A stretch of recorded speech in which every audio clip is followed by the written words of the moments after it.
आज आयोजित हो रहे तीसरे ऑडिट दिवस के अवसर पर सबसे पहले मैं भारत में ऑडिट व्यवस्था के लिए कार्यरत लगभग 45,000 लोगों की टीम के प्रत्येक सदस्य को बहुत बहुत बधाई देती हूँ। आज के ही दिन यानी 16 नवंबर को वर्ष 1860 में भारत के प्रथम ऑडिटर जनरल को नियुक्त किया गया था। इस तरह देश की वर्तमान ऑडिट व्यवस्था के पीछे 160 वर्षों से भी लंबी अवधि की विरासत विद्यमान है। C&AG के नेतृत्व में सरकार के ऑडिट समुदाय ने इंटीग्रिटी, गवर्नेंस और सिस्टम बिल्डिंग को मजबूत बनाने में अपना महत्वपूर्ण योगदान दिया है। इसके लिए मैं आप सबकी और आपके पूर्ववर्ती कर्मचारियों एवं अधिकारियों की सराहना करती हूँ।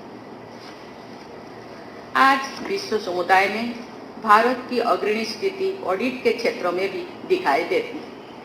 भारत द्वारा G20 की अध्यक्षता की सर्वत्र सराहना की जाती है। विश्व की कुल GDP में G20 देशों का लगभग 85% हिस्सा है।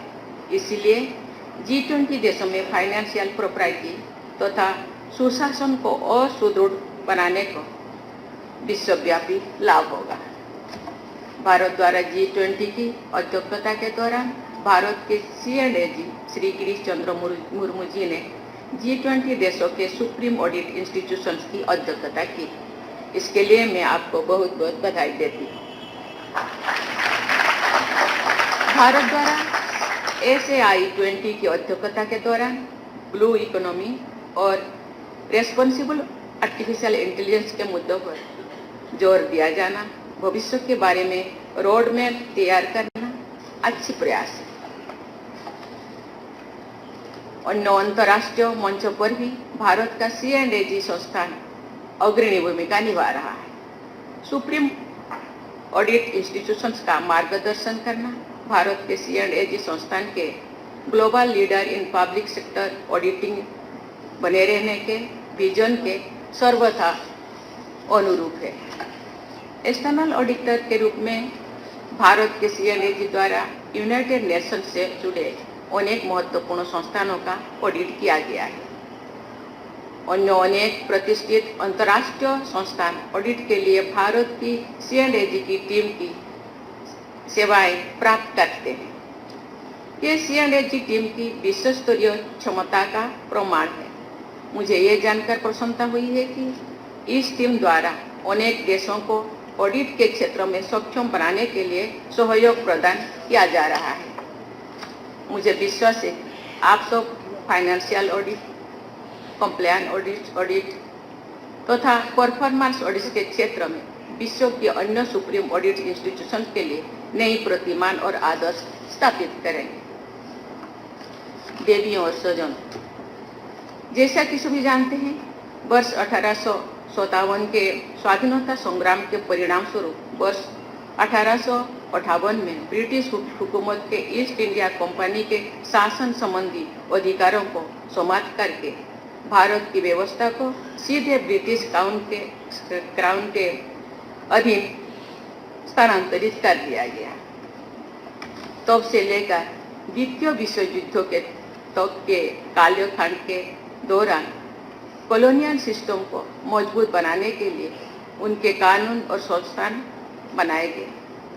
आज हम स्वाधीन भारत की विकास यात्रा के अमृत काल से गुजर रहे हैं। इस दौर में कॉलोनियल माइंडसेट से बाहर आकर समतामूलक और लोकतांत्रिक सोच के साथ आगे बढ़ने को एक राष्ट्रीय प्राथमिकता का दर्जा दिया गया है। मेरा मानना है कि परंपराओं और व्यवस्थाओं में जो कुछ उपयोगी है उसे हम जारी रखें तथा जो कुछ क्षमता लोकतंत्र तथा त्वरित विकास के अनुरूप नहीं है उसे छोड़ दें या सुधार दें। हमारे संविधान निर्माताओं ने सुशासन और राष्ट्र निर्माण के हित में controller and auditor general of India को विशेष अधिकार और दर्जा प्रदान किया है। ये अधिकार संसदीय प्रणाली के तहत प्रदान किया गया। इस संदर्भ में डॉक्टर बाबा साहेब अम्बेडकर के एक महत्वपूर्ण वक्तव्य का अक्सर उल्लेख किया जाता है। CNAG के महत्व के विषय में बाबा साहेब ने कहा था, I am of the opinion that this dignitary or officer is probably the most important officer in the Constitution of India.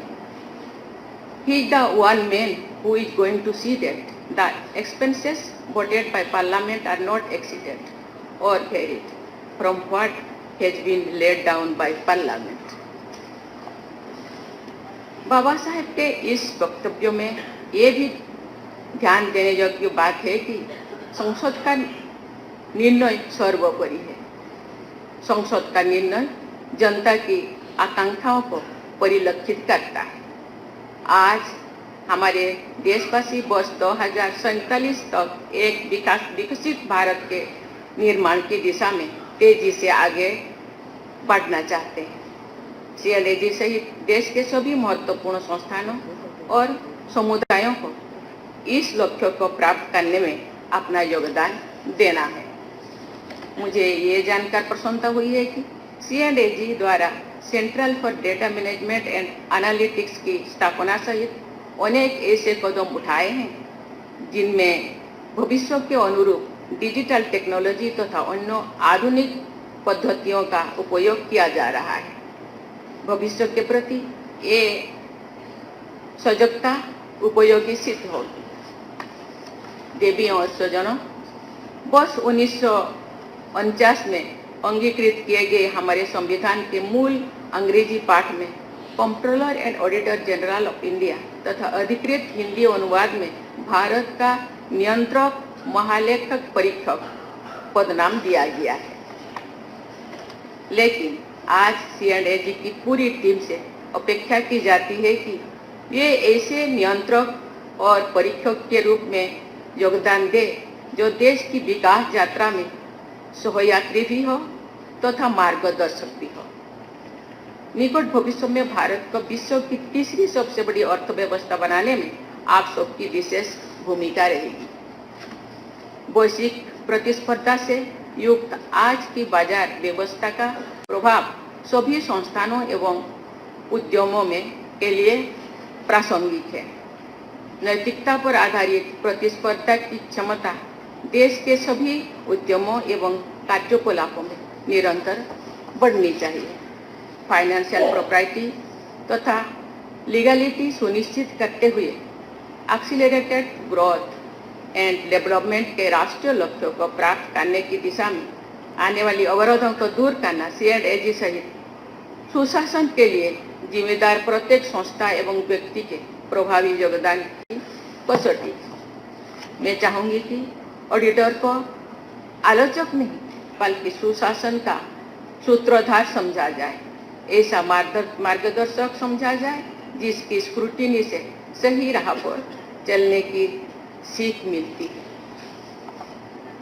मुझे विश्वास है भारत की नई प्रतिष्ठा, नई आकांक्षाओं और नई लक्ष्यों के अनुरूप CNAG की टीम सदैव तत्पर रहेगी तथा नैतिकतापूर्ण त्वरित विकास को बल प्रदान करेगी। मैं आप सबके स्वर्णिम भविष्य की मंगल कामना करती हूँ। जय हिंद, जय भारत।